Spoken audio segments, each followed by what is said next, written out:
Benvingudes i benvinguts a aquesta segona sessió de les jornades que vam iniciar divendres passat entorn de multilingüisme i llengua pròpia com a dos reptes d'oportunitats també de l'economia catalana en el moment actual.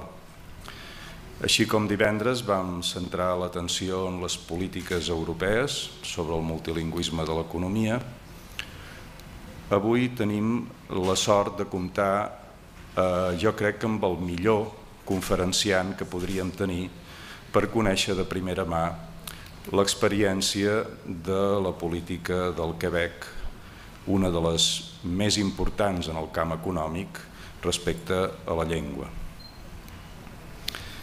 Jean-Claude Corbeil, el nostre conferenciant, és una persona que ja té una llarga història de relació amb Catalunya i que, per tant, combina el seu protagonisme en la política lingüística del Quebec amb un coneixement molt complet de la realitat catalana, cosa que ens permetrà que pugui suggerir, encara que no sigui explícitament, aspectes que per nosaltres són del màxim interès. Acaba de publicar aquest llibre que teniu sobre la taula i que us recomano molt especialment si no el coneixíeu, L'embarras des langues. No sé com traduir això, compartim aquí un problema amb els traductors i intèrprets. En català potser hauríem de dir la incomoditat de les llengües, la nosa de les llengües, el dilema de les llengües, no ho sé, després ho discutim. Però el subtítol és Origen, evolució, història de la política lingüística del Quebec. Com dèiem, ell n'ha estat protagonista durant molt llargues etapes i molt en primera línia. Va ser el director del primer Office de la langue française i ha estat darrerament encara ocupant-se com a sotsministre de les grans estratègies de política lingüística quebequesa. És una persona clau en la política lingüística de Quebec.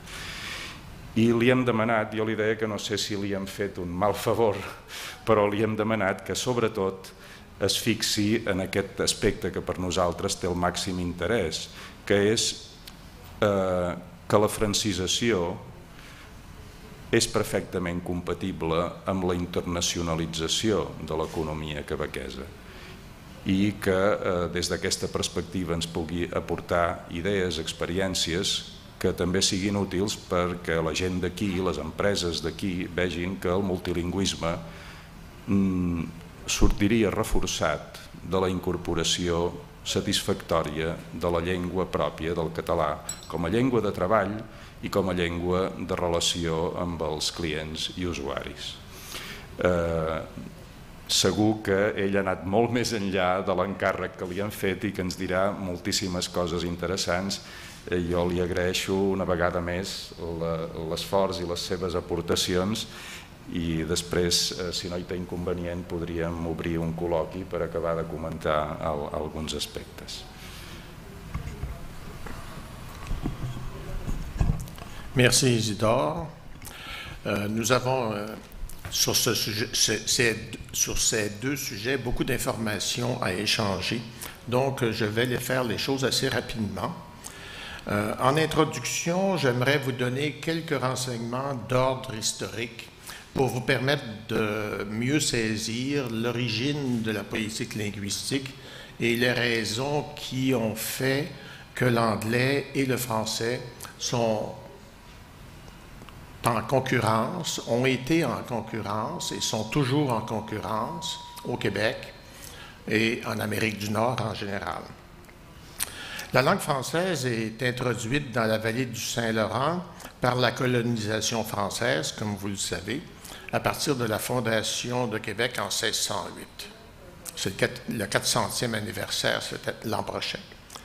La langue anglaise, de son côté, arrive au moment de la conquête militaire de la Nouvelle-France par l'Angleterre en 1760. C'est un avatar des guerres européennes de l'époque. Lors de la bataille des Plaines de Bran. À partir de ce moment-là, le français est la langue de la majorité de la population, l'anglais la langue de la minorité, mais de la minorité conquérante.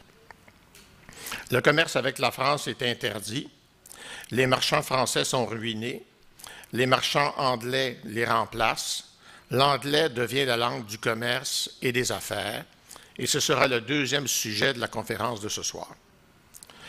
L'industrialisation du Canada au 19e siècle se fait par les Anglais, d'abord, par les Américains ensuite, donc évidemment en langue anglaise. Et les patrons ne se posent pas de questions. L'anglais sera la langue du travail, c'est-à-dire la langue des entreprises, et ce sera aux employés de s'adapter. Les conséquences sont assez importantes pour le français. D'abord, un rapport de force se crée entre les deux langues et entre la majorité de langue française et la minorité de langue anglaise. La motivation économique du français, et je pense que c'est un point important qu'il faut retenir, la motivation économique du français s'affaiblit. Pour bien gagner sa vie et pour accéder à des postes de direction dans les entreprises, il faut savoir et utiliser la langue anglaise. Sinon, la haute direction des entreprises ne vous est pas accessible.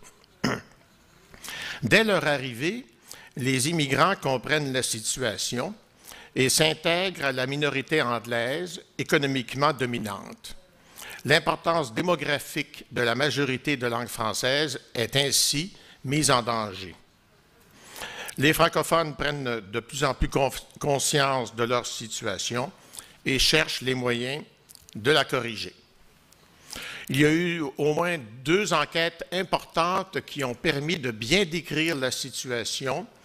Il y a eu d'abord la commission Laurando-Dunton à partir de 1967-68, dont les travaux se sont terminés beaucoup plus tard, qui a décrit la situation du français au Canada dans son ensemble.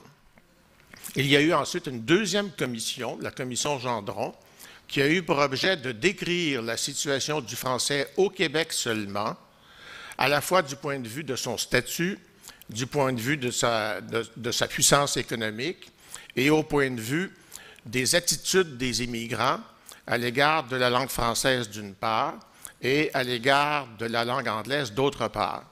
Donc, au départ de la politique linguistique, nous avions une excellente description de la situation du français, soit au Canada, soit au Québec, et à tout point de vue, et d'une manière extrêmement détaillée. Les résultats de ces enquêtes vont servir de base à la conception de la politique linguistique. Ce soir, je m'en tiendrai strictement à 2 points, la langue de travail et la langue du commerce et des affaires. La stratégie de francisation des entreprises, on appelle francisation des entreprises, le fait de généraliser l'usage du français comme langue de travail à l'intérieur des entreprises, ce qui, vous le verrez tout à l'heure, n'exclut pas l'usage de l'anglais. Il ne s'agit donc pas d'une politique d'unilinguisme du français, mais d'une manière de modifier le statut des 2 langues, l'une devant cesser d'être la langue dominante dans le domaine des entreprises et du commerce, et l'autre devant, peu à peu, prendre le relais. Donc, il s'agit d'une politique qui favorise l'usage du français comme langue de travail et comme langue du commerce et des affaires, mais qui n'exclut pas l'usage de l'anglais et qui n'exclut pas non plus l'usage des autres langues des minorités immigrantes. Et je pense que ce point de vue-là, ce point est extrêmement important, surtout en ce qui concerne le commerce. La francisation des entreprises a donc été conçue comme une stratégie de changement planifié. Donc, un changement qui consiste à passer de l'anglais comme langue de travail au français comme langue de travail cette fois-ci. Et cette stratégie repose sur le principe suivant, qui est une distinction, je pense, qui peut être utile en Catalogne et en Europe en général, la distinction entre les communications internes et les communications externes. Par communication interne, nous entendons la langue utilisée pour communiquer à l'intérieur de l'entreprise ou encore à l'intérieur du Québec, et strictement de ce point de vue-là. Autrement dit, la francisation des entreprises consiste à utiliser comme langue principale de communication interne, orale et écrite à l'intérieur des entreprises, le français. Ce qui, encore une fois, à cause du deuxième principe, les communications externes, et par communication externe, on entend les communications de l'entreprise ou des entrepreneurs avec le monde extérieur, avec l'extérieur du Québec, soit avec les États-Unis, soit avec le restant du Canada, soit avec le restant du monde. Et donc, les communications externes sont celles qui permettent de communiquer avec le monde extérieur tout en assurant que le français est la langue interne des entreprises. Cette différence communication interne et communication externe est relativement difficile à maintenir. C'est très nuancé, d'autant plus qu'actuellement, avec la généralisation d'Internet, les communications externes ont cessé d'être une fonction de l'entreprise, d'une certaine catégorie d'employés de l'entreprise. Autrefois, c'était surtout les relations extérieures de l'entreprise qui s'occupaient des communications avec l'extérieur, tandis que maintenant, à peu près n'importe quel technicien, n'importe quel administrateur est susceptible de chercher une réponse à un problème et va aller consulter, évidemment, le site Internet de l'entreprise. Et donc, la plupart du temps, il va se retrouver en train de communiquer en anglais ou dans une autre langue. La langue de travail. Oups, comment ça se fait que je suis rendu à la conclusion?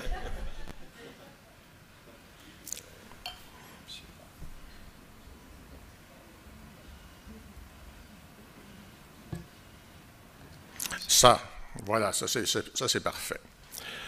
Il faut tout de même commencer par le début. Hein.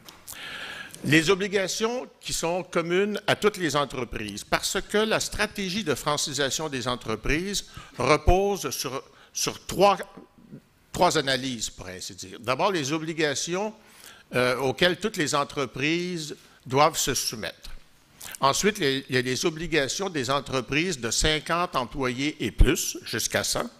Et ensuite, il y a aussi des dispositions pour les grandes entreprises de 100 employés et plus. Donc, vous avez cette distinction-là. Donc, les obligations de toutes les entreprises, toute personne a le droit que les entreprises communiquent avec elle et lui offrent leurs services en langue française. Les consommateurs de biens et de services ont le droit d'être informés et servis en langue française. L'employeur rédige en langue française les communications qu'il adresse à son personnel. Il rédige et publie en français les offres d'emploi et ou de promotion. L'employeur peut publier les offres dans des médias d'une autre langue, mais à la condition qu'elles soient publiées en français avec la même importance. Les conventions collectives et leurs annexes doivent être rédigées en langue française. Une association de salariés communique en français avec l'ensemble de ses membres, mais elle peut communiquer avec un membre individuel dans la langue de celui-ci. Deux dispositions inopérantes dans la loi actuelle québécoise et qu'il faudrait revoir entièrement. L'employeur ne peut congédier, rétrograder ou déplacer un employé francophone pour la seule raison qu'il ne connaît pas une autre langue, en général l'anglais, ou exiger de lui qu'il sache une autre langue pour occuper une fonction. Ces deux dispositions de la loi actuelle sont inopérantes parce qu'il revient actuellement, au terme de la loi, à l'employé de porter plainte. Et vous comprenez bien qu'un employé ne portera pas plainte à moins qu'il soit hyper protégé par son syndicat. En réalité, il faudrait que ce soit l'employeur qui soit obligé de faire la démonstration de l'obligation de la connaissance d'une langue étrangère pour occuper une fonction. À ce moment-là, ce serait, disons, plus juste. Les obligations des entreprises de 50 employés et plus jusqu'à 100. Les objectifs à atteindre pour que l'utilisation du français soit généralisée sont les suivantes. La connaissance du français chez les dirigeants et les membres du personnel, ou, si nécessaire, l'augmentation de cette connaissance de manière à ce que l'utilisation du français soit généralisée au sein de l'entreprise à tous les niveaux. Donc, connaissance du français par la totalité du personnel de l'entreprise, y compris la direction. L'utilisation du français comme langue de travail et des communications internes, donc dans les documents de travail, les manuels, l'affichage interne, etc.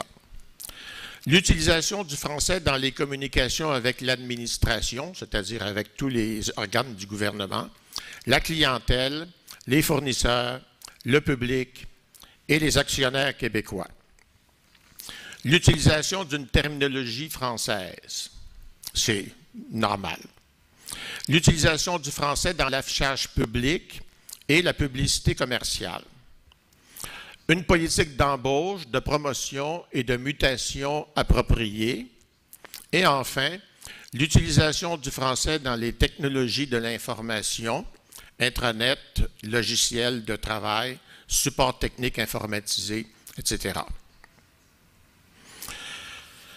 La procédure à suivre pour atteindre les objectifs. Là, on entre dans le concret des choses, c'est-à-dire dans la gestion de cette politique dont on vient de voir les objectifs. Les entreprises doivent s'inscrire auprès de l'Office québécois de la langue française qui leur donne un certificat d'inscription. L'entreprise doit alors faire l'analyse de sa situation linguistique en fonction des objectifs énumérés précédemment et en transmettre les résultats à l'Office de la langue française dans les 6 mois. En fait, je pense que nous sommes des gens probablement très pragmatiques et la première chose à faire pour une entreprise, c'est de faire la description de sa situation linguistique en fonction des objectifs à atteindre et de transmettre cette analyse-là à l'Office pour que l'Office puisse en prendre connaissance et évaluer exactement la situation. Si l'analyse confirme que la situation du français dans l'entreprise est conforme aux objectifs, l'Office lui décerne un certificat de francisation. Dans le cas contraire, l'entreprise doit concevoir un programme de francisation pour corriger la situation, transmettre ce programme à l'Office dans les 6 mois pour approbation et ensuite le mettre en application. L'application peut durer tant et aussi longtemps que c'est nécessaire à l'atteinte des objectifs. Il n'y a pas de limite de temps. L'entreprise doit faire rapport de la mise en œuvre de son programme tous les 24 mois pour une entreprise de plus de 100 employés, tous les 12 mois pour les entreprises de moins de 100. Quand l'Office juge que l'entreprise atteint les objectifs de son programme et que l'utilisation du français y est maintenant généralisée, il lui décerne un certificat de francisation qui doit être affiché avec visibilité dans l'entreprise. Ce n'est pas une question de cachette. L'entreprise doit, tous les 3 ans, démontrer à l'Office que la situation du français ne se dégrade pas par rapport à l'un ou à l'autre des objectifs du programme. Et cet élément-là est très important. C'est la seule assurance que nous avons que la politique linguistique devra constamment être un souci pour l'entreprise et démontrer à l'Office tous les 3 ans que la situation du français ne s'est pas dégradée, qu'on n'a pas reculé parce que l'évolution de l'entreprise est constante. Les obligations des entreprises de plus de 100 employés, c'est-à-dire en général les grandes entreprises. Pour appliquer leur programme de francisation, ces entreprises doivent instituer un comité composé de 6 personnes, 3 représentants de l'employeur et 3 représentants des travailleurs de l'entreprise, qui peuvent s'absenter de leur travail sans perte de salaire pour participer aux travaux du comité. L'Office peut exiger d'une entreprise de moins de 100 employés qu'elle se dote d'un comité de francisation si on juge que sa situation stratégique dans l'économie du Québec le mérite. Le comité de francisation procède à l'analyse de la situation linguistique de l'entreprise et en transmet le résultat à la direction pour transmission ensuite à l'Office. S'il y a lieu, il élabore un programme de francisation et en surveille l'application. Par la suite, il veille à ce que l'utilisation du français demeure généralisée à tous les niveaux de l'entreprise, conformément aux objectifs de la loi.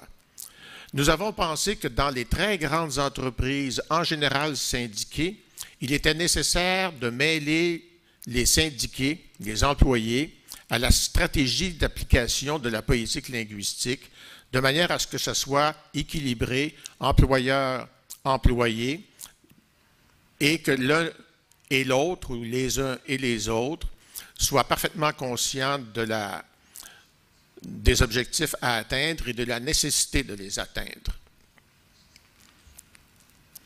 Les résultats de cette stratégie de francisation, parce que je pense que c'est la partie la plus intéressante, en ce sens que ça fait 30 ans qu'on applique ce modèle-là, et il peut sembler, vu de l'extérieur, que c'est un modèle à la fois extrêmement fonctionnalisé et en même temps extrêmement précis dans ses objectifs.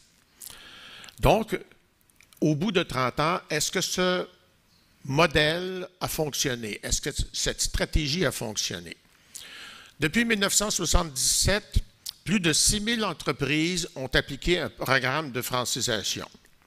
En fait, c'est la totalité des entreprises de 50 employés et plus au Québec. Aujourd'hui, il reste 5 422 dossiers d'entreprises qui sont toujours actifs à l'Office pour toutes sortes de raisons. Ou bien ce sont de nouvelles entreprises, ou bien ce sont des entreprises dans des secteurs technologiques d'importance, ou bien ce sont des entreprises qui ont subi des motivations technologiques importantes, ou bien ce sont des entreprises qui sont toujours en programme de francisation et que le programme de francisation n'arrive pas à se fermer parce que la société évolue tout le temps. 90% ont obtenu un certificat de francisation. Ils sont en phase de maintien de la situation du français comme langue de travail. Donc, on peut dire qu'il y a 90% des entreprises du Québec qui ont satisfait aux exigences de la loi.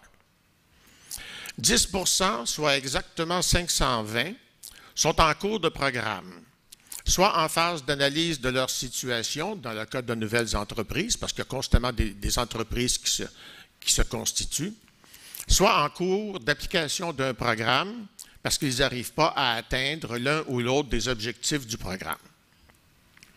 Parmi ces dernières,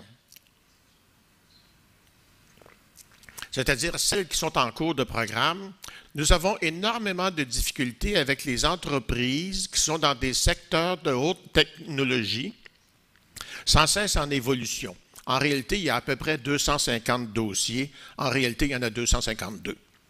Là où la langue anglaise domine mondialement, là où la main-d'œuvre est hautement spécialisée, très mobile et souvent d'origine étrangère, par exemple l'aéronautique. Ces entreprises demeurent en phase d'application de programme depuis quasiment 20 ans. Remarque importante, la francisation crée un climat favorable à l'utilisation généralisée du français à tous les niveaux et dans tous les secteurs de l'entreprise, mais ne garantit pas que tous les employés travailleront généralement en langue française, puisque des fonctions peuvent exiger plus ou moins souvent et à des niveaux variables l'utilisation d'une langue autre que le français, en général l'anglais. En fait, vous voyez, c'est conséquence des communications externes. Le fait de dire le français est la langue de travail ne signifie pas que tous les employés de l'entreprise travailleront uniquement en français, travailleront généralement en français. Ils pourraient même travailler généralement en anglais si telle est l'exigence de la fonction. Par exemple, les gens qui sont au service d'exportation des produits travaillent en général dans la langue des clients. En général, l'anglais parce que c'est une sorte de langue du commerce mondial, mais en même temps avec des fournisseurs, mais ce peut être aussi l'espagnol parce que nos relations avec le Mexique et avec l'Amérique latine sont de plus en plus nombreux, et ce peut être toute langue nécessaire pour faire des affaires à travers le monde.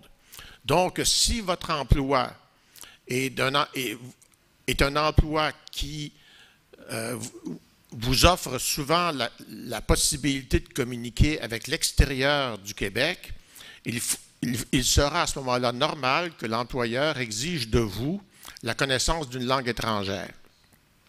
Ceci est important parce que les Québécois pensent toujours que le français langue de travail, c'est un droit universel et que tout le monde, en conséquence, a le droit de travailler en français. Ceci est vrai d'une manière générale, mais tant et aussi longtemps que la fonction n'exige pas la connaissance d'une autre langue. Parce qu'à ce moment-là, l'entreprise ne pourrait plus fonctionner. C'est cette manière que nous avons réussi à concilier le français comme langue générale de travail au Québec, donc comme langue principale de l'activité économique, et en même temps l'obligation des entreprises de plus en plus intense de communiquer à l'extérieur, avec l'extérieur, à cause de la mondialisation.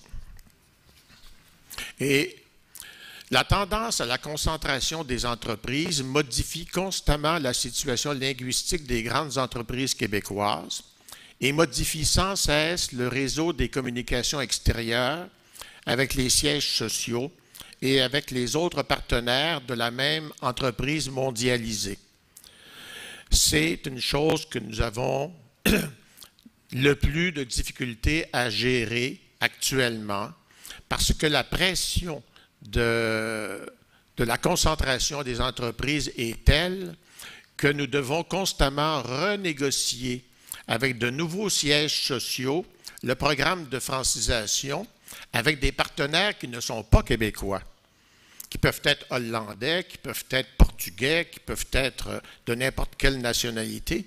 Et il y a toujours l'obligation d'aller voir ces gens, de leur expliquer exactement quelle est la politique linguistique du Québec, quelles seront leurs obligations s'ils viennent au Québec propriétaires d'entreprises, et de préférence, le ministère de l'Économie le fait pendant que les entreprises négocient des investissements au Québec, de manière à ce qu'ils puissent faire des choix en tenant compte du fait qu'il y a une loi linguistique au Québec sur la langue de travail. Autrefois, les entrepreneurs étrangers découvraient ça en arrivant, et puis ils étaient un petit peu surpris, disons. Ils avaient l'impression d'avoir été un peu trahis. Mais maintenant, le ministère des Affaires étrangères et le ministère, pas des Affaires étrangères, on n'a pas d'affaires étrangères, nous. Le ministère de l'Économie a des documents qui expliquent fort bien la situation aux entreprises qui souhaitent faire l'acquisition d'une entreprise au Québec. Remarquez que c'est la même chose pour les sociétés québécoises qui investissent à l'étranger. Ils ont, elles aussi, l'obligation de s'adapter à la langue du pays où ils vont. Je vais passer maintenant à la langue du commerce et des affaires parce qu'au fond, c'est l'autre pendant de la responsabilité des entreprises. Les obligations en cette matière s'appliquent à toutes les entreprises commerciales qui font des affaires au Québec, indépendamment de leur taille et indépendamment du lieu d'origine des produits. Toute inscription sur un produit, sur son contenant ou sur son emballage, sur un document ou objet accompagnant ce produit, y compris le mode d'emploi, les certificats de garantie, doit être rédigée en français. Cette règle s'applique également aux menus et aux cartes de vin. Le texte peut être assorti d'une ou plusieurs autres langues, à condition cependant qu'aucune n'ait plus d'importance visuelle que le texte français. En fait, nous nous sommes inspirés de la pratique européenne au moment où la loi a été conçue. Et je pense que les sociétés européennes ont l'habitude de se plier à des exigences tout à fait semblables. Les catalogues, les brochures, les dépliants, les annuaires commerciaux et toute autre publication de même nature, par exemple les factures, les reçus ou les formulaires de demande d'emploi, doivent être rédigés en langue française. En fait, il y a là ici deux objectifs. D'une part, la protection des consommateurs, de manière à ce qu'ils soient bien informés de leur engagement au moment et de leurs droits au moment où ils achètent quelque chose. Et puis les catalogues, les brochures, les dépliants, la publicité, c'est ni plus ni moins que les dictionnaires contemporains des gens. On apprend le vocabulaire des choses nouvelles en consultant les catalogues, la publicité, et c'est une partie de la stratégie terminologique du Québec. Tout logiciel, y compris tout ludiciel, c'est-à-dire les logiciels de jeu, ou système d'exploitation, installé ou non, doit être disponible en langue française, à moins qu'il n'en existe aucune version en langue française. Ces produits peuvent être disponibles dans d'autres langues, mais à condition que la version française soit accessible dans les mêmes conditions de vente. Les jouets et jeux dont le fonctionnement exige l'emploi d'une langue doivent être disponibles en langue française dans les mêmes conditions de vente que ceux en une autre langue. Nous avons énormément de difficultés avec cette disposition-là. Le marché est envahi de jeux pour enfants qui fonctionnent en anglais et qui nous arrivent directement de Chine. Et les Chinois s'en foutent complètement de la politique linguistique québécoise. Les contrats d'adhésion, les contrats aux figures des clauses types imprimées, comme les baux par exemple, sont rédigés en français ou dans une autre langue si telle est la volonté expresse des partenaires au contrat. L'affichage public et la publicité commerciale doivent se faire en français ou à la fois en français et dans une autre langue, mais à condition, dans ce cas, que le texte français soit nettement prédominant. Telle a été la décision de la Cour suprême du Canada. Je dois vous faire une histoire courte ici. Dans la version originale de la loi 101, l'affichage public ne se faisait qu'en français. Point à la ligne. Il n'y avait pas d'autre langue. Ça a donc été contesté devant les tribunaux. Le procès a continué jusqu'en Cour suprême. La Cour suprême a examiné la question et a conclu que le Québec avait parfaitement le droit d'exiger que la publicité commerciale soit en français, mais ne pouvait pas éliminer l'usage de l'anglais. Mais comme c'était la langue française qui était la langue menacée, de leur point de vue, il était admissible que le texte français soit prédominant, c'est-à-dire occupe plus d'espace que l'autre langue. Ceci est extrêmement difficile. Cette règle ne s'applique pas aux médias diffusant dans une autre langue que le français, ni aux messages de type religieux, politique, idéologique ou humanitaire, pourvu qu'ils ne soient pas à but lucratif.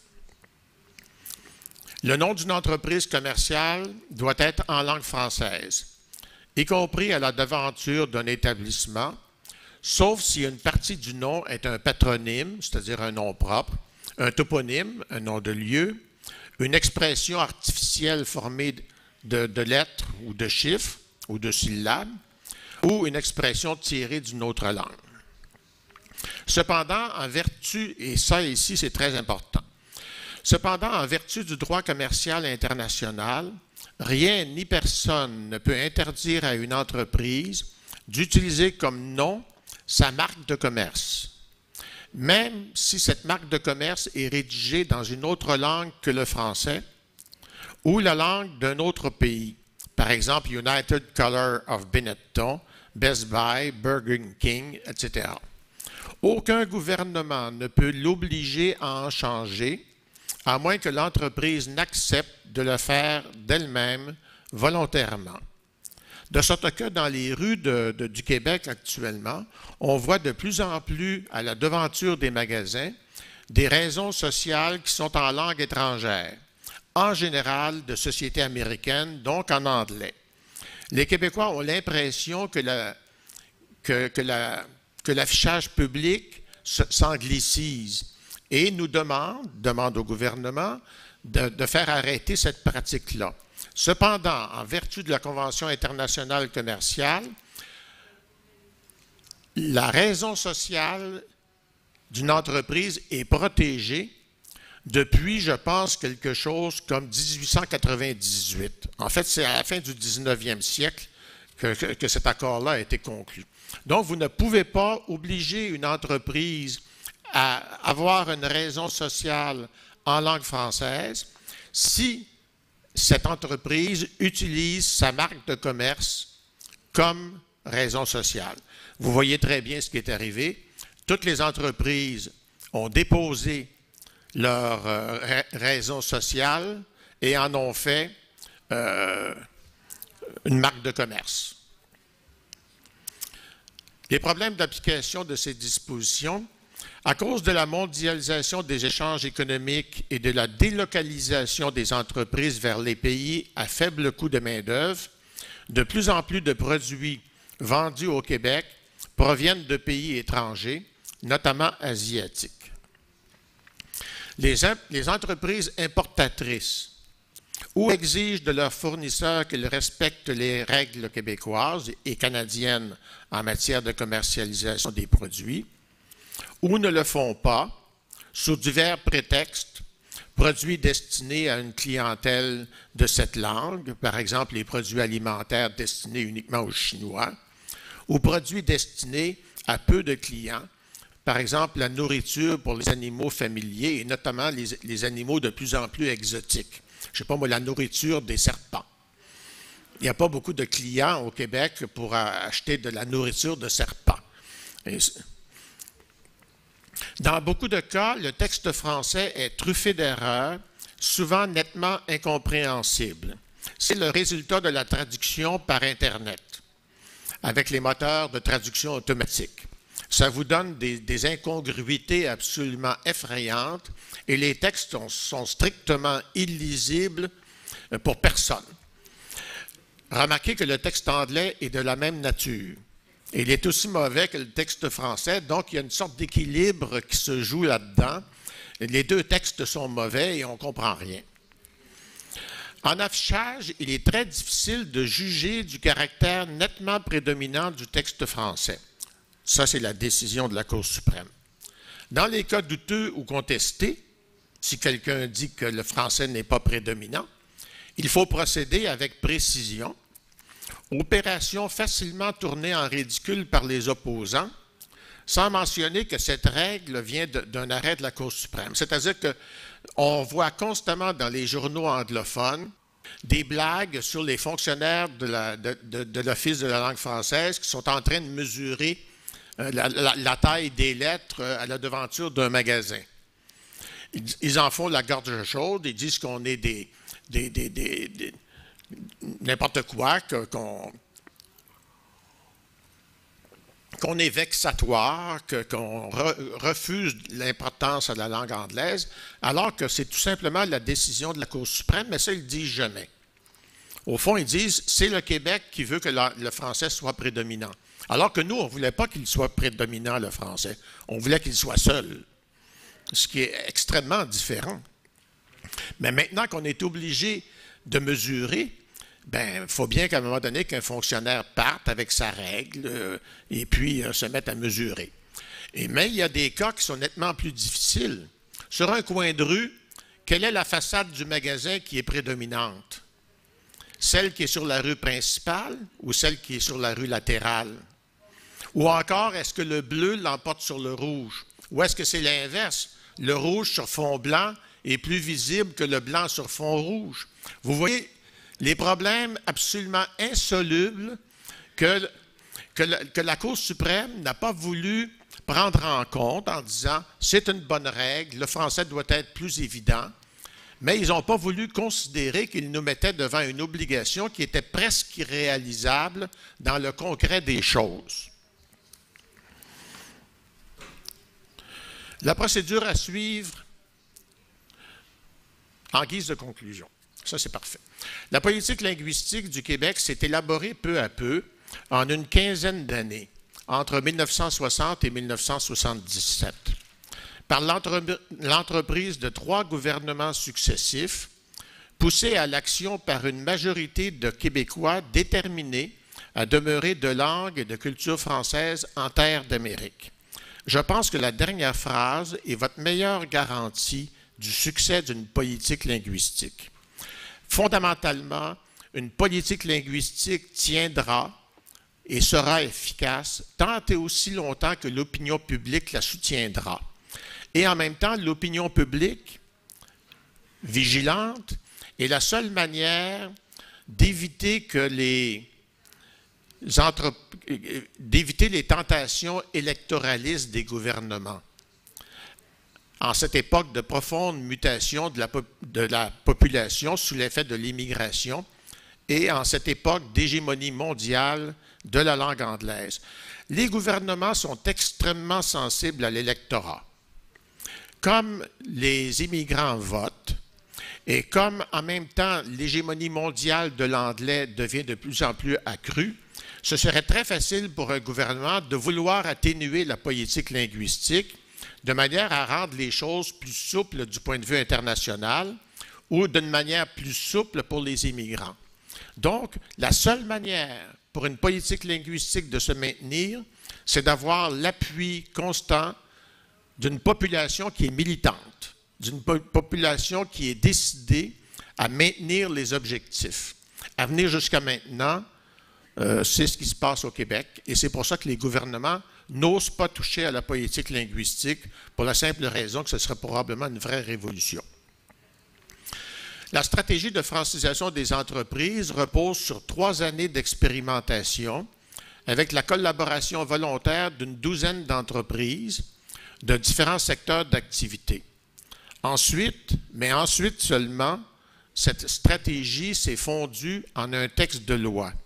En fait, ce que je vous ai exposé comme une procédure de francisation des entreprises a d'abord été expérimenté dans des entreprises réelles qui s'étaient portées volontaires à l'aventure.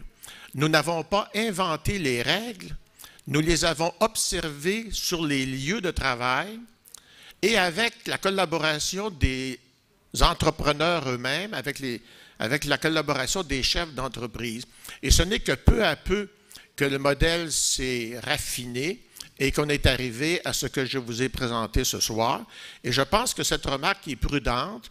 Avant de se lancer dans la francisation des entreprises, quelle que soit la langue que vous voudrez implanter, je pense qu'il faut travailler d'une manière prudente, de manière à ce que les entreprises soient déjà sensibilisées aux objectifs de la politique avant même que la politique soit édictée.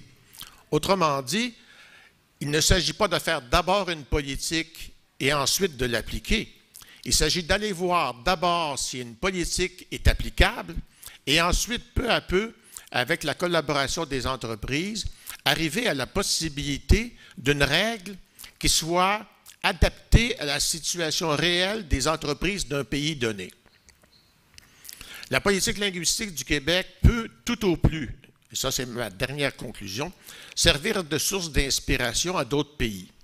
Mais surtout, notre expérience depuis 30 ans prouve, hors de tout doute, que c'est possible, réaliste, et que la chose peut se faire sans crise majeure dans un pays de tradition démocratique.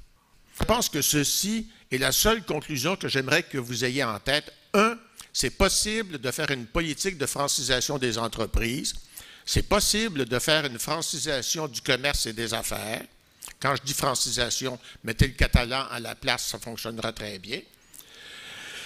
C'est tout à fait réaliste et ça peut se faire sans crise sociale majeure si on a la prudence de bien faire comprendre les objectifs et si on obtient l'adhésion de la population à ces objectifs-là.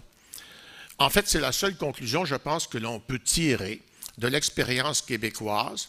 Elle peut servir de source d'inspiration, mais de grâce, ne copiez rien, faites ce que vous voulez.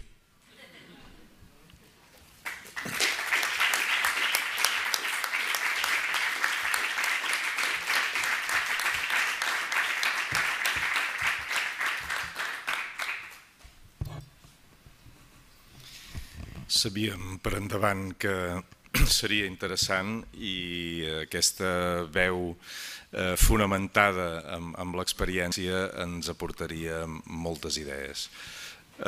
És el torn d'obrir un col·loqui per comentar aspectes que s'han plantejat o afegir alguna consideració que no hagi sortit.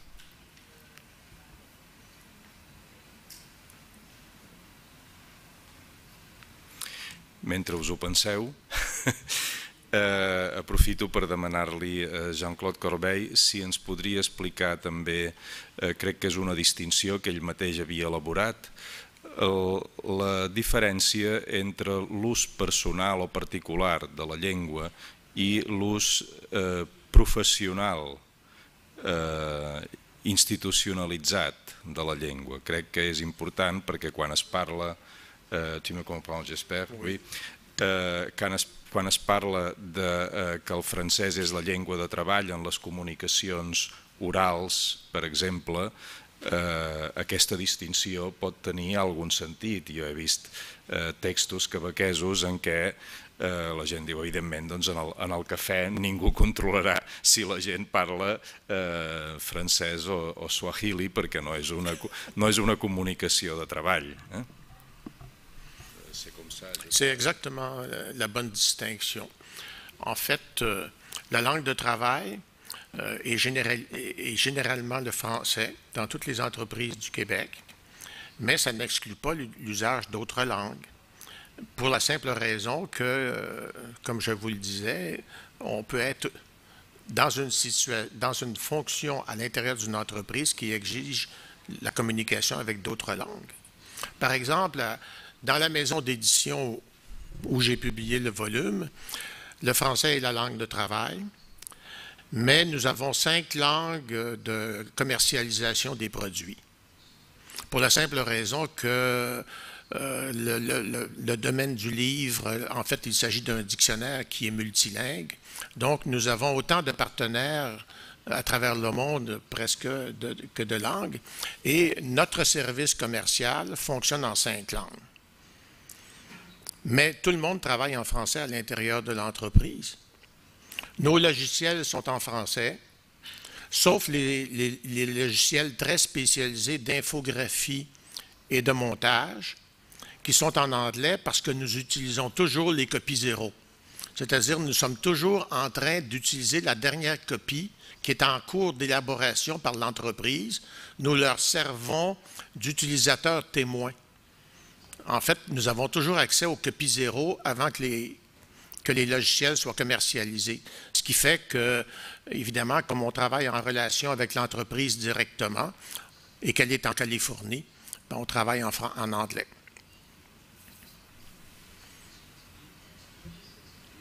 Qu'est-ce qui se passe avec les langues indigènes au Québec, comme l'esquimau, l'anuit ou quelque chose? Il y a un problème que la langue du travail? Com que encara no havia arribat al micròfon, repetiré la pregunta amb una traducció potser menys exacta.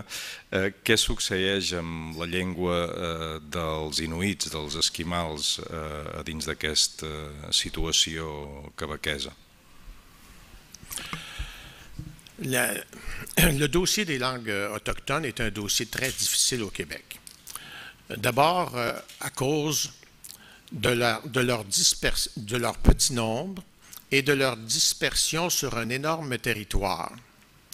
Ce qui fait que, à ma connaissance, il n'y a que 2 langues qui utilisent leur propre langue comme langue de travail, comme langue d'administration, comme langue de gestion du système de santé.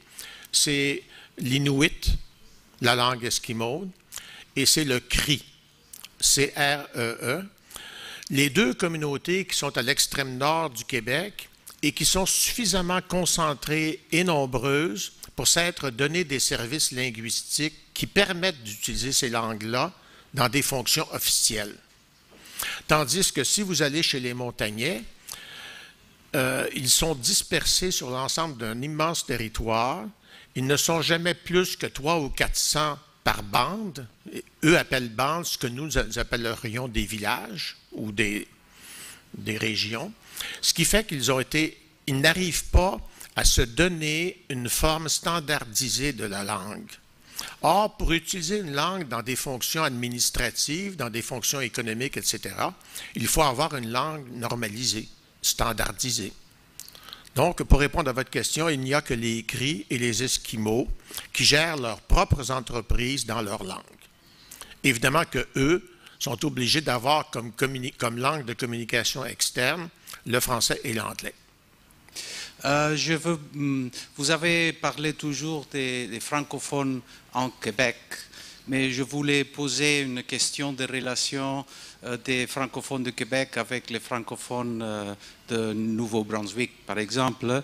Et je voulais savoir quelle est la sanction économique pour la réception de la télévision du Québec public, par exemple, au Nouveau-Brunswick. Est-ce qu'il y a une politique qui empêche la réception de la télévision d'une autre province?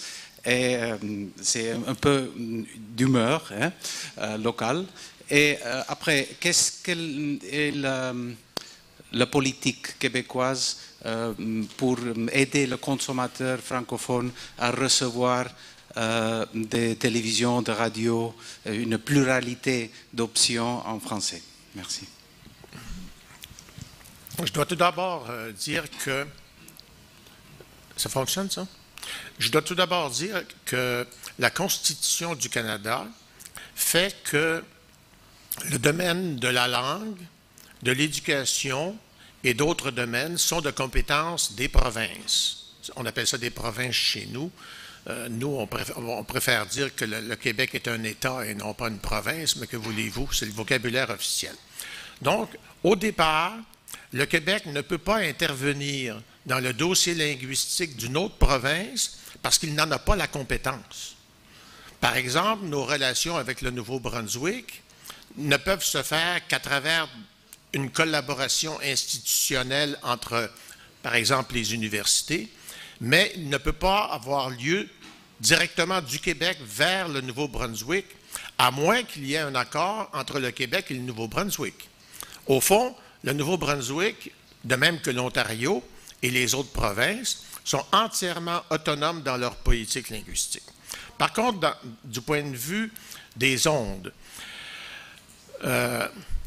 rien n'empêche les ondes de voyager. Rien.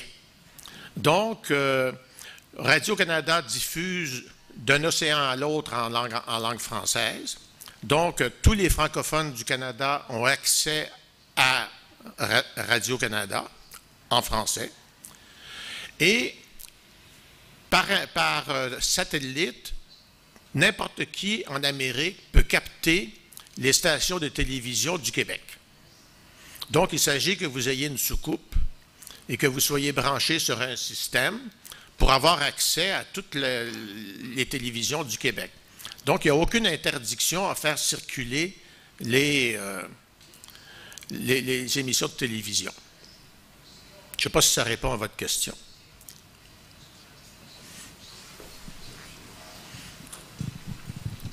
Je crois que je comprends pourquoi Michael Strubel a posé cette question. Juste une question concernant les migrants, les primo-arrivants. Hein.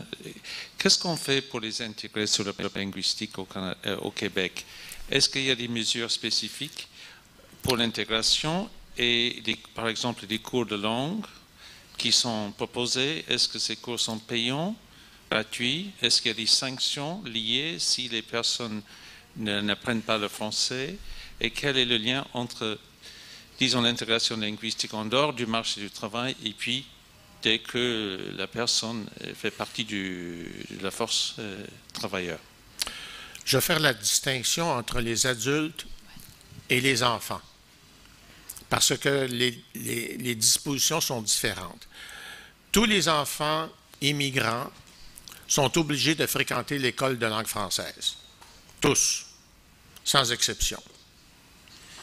Autrefois, il y avait des tests d'anglais qui permettaient de dire si l'enfant vient d'un pays de langue anglaise, il ira à l'école de langue anglaise. Mais à ce moment-là, les autres immigrants des autres langues disaient que c'était injuste. En fin de compte, d'une loi à l'autre, on est arrivé à une règle très simple. Les écoles de langue anglaise sont réservées aux anglophones du Québec, à leurs descendants, et uniquement. Tous les enfants d'immigrants doivent aller à l'école en langue française. Donc, l'avenir de l'immigration est au moins garanti par les enfants. D'autre part, les enfants servent très souvent de professeurs de français à leurs parents. Et on le voit très, très bien dans le quotidien des choses. Les adultes. Il y a un service de cours de français qui est offert par le gouvernement du Québec, à concurrence de 600 heures, je pense. Si vous le faites à plein temps, c'est-à-dire si vous vous inscrivez vraiment dans ce programme-là, vous avez droit à une sorte de prime qui vous permet à peu près de subvenir à vos besoins, mais guère plus. Il ne faut pas que vous ayez de grands besoins. Donc, il y a des subventions à l'apprentissage du français. Si vous préférez prendre en main votre propre formation en français, vous avez accès gratuitement à tous les services du ministère de l'Éducation et vous n'avez rien à payer.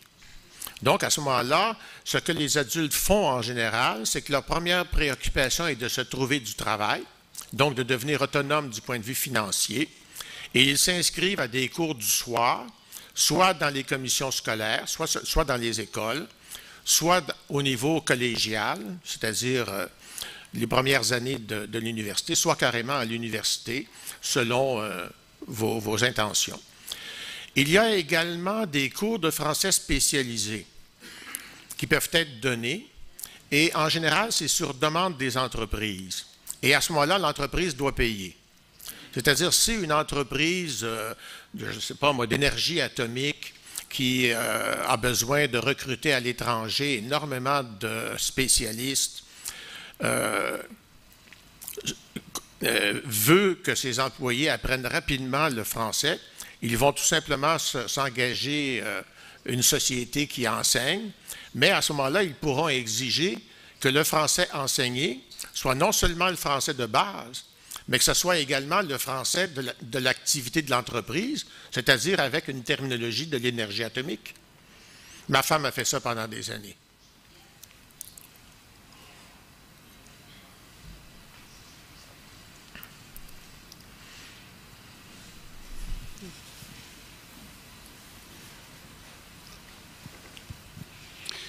Est-ce que vous avez un problème à appliquer les règles, les lois que vous avez expliquées à l'Internet, spécialement les aspects de l'Internet qui est très difficile à contrôler, comme le blogging et autre chose comme ça?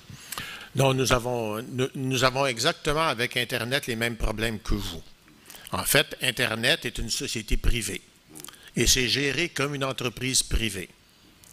La seule possibilité que nous ayons, c'est d'occuper de l'espace sur le web, sur Internet. Et au fond, ça, c'est possible. Autrement dit, on ne peut pas, comment dirais-je, c'est Internet à consacrer de l'espace aux Français. Cet espace-là, vous le prenez. Et ça a été la stratégie des Québécois. Ils ont tout simplement créé des sites Internet de plus en plus nombreux, ce qui fait que la proportion de Français sur Internet augmente Les Français nous ont suivis après parce que, vous savez, les Français avaient commencé par bouder Internet. Ils avaient mis leur propre système en jeu. Donc, ils ont bien compris que ce n'était pas la bonne chose à faire. Ils se sont mis à faire comme les Québécois, c'est-à-dire de créer des sites. Et aujourd'hui, presque toutes les grandes entreprises, qu'elles soient québécoises ou françaises, ont des sites Internet, ce qui nous permet d'avoir accès au catalogue des produits, au service des ingénieurs pour la consultation, etc. Mais on a le même problème que vous. Par exemple, nos adresses n'ont pas d'accent. Et on est obligé de vivre avec ça.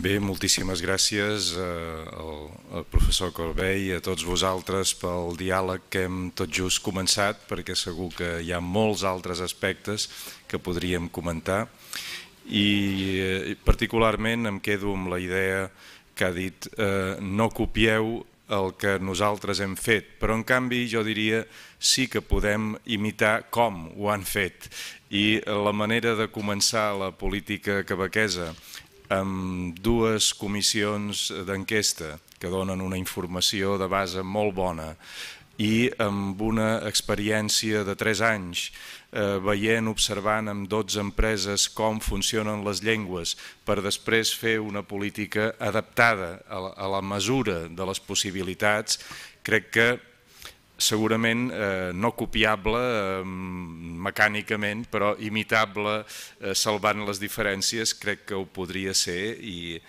la intenció que teníem, que era d'aportar idees que poguessin ser-nos útils també, crec que ha estat ben coberta. Moltes gràcies, Jean-Claude Corbey, moltes gràcies a tots vosaltres i us recordo que dimecres tenim una altra sessió d'aquestes jornades en què tractarem de l'aprenentatge i l'acreditació de coneixements lingüístics al món del treball amb Dolors Soler i després una taula rodona amb representants del món econòmic sobre la situació actual de les llengües a les empreses a Catalunya.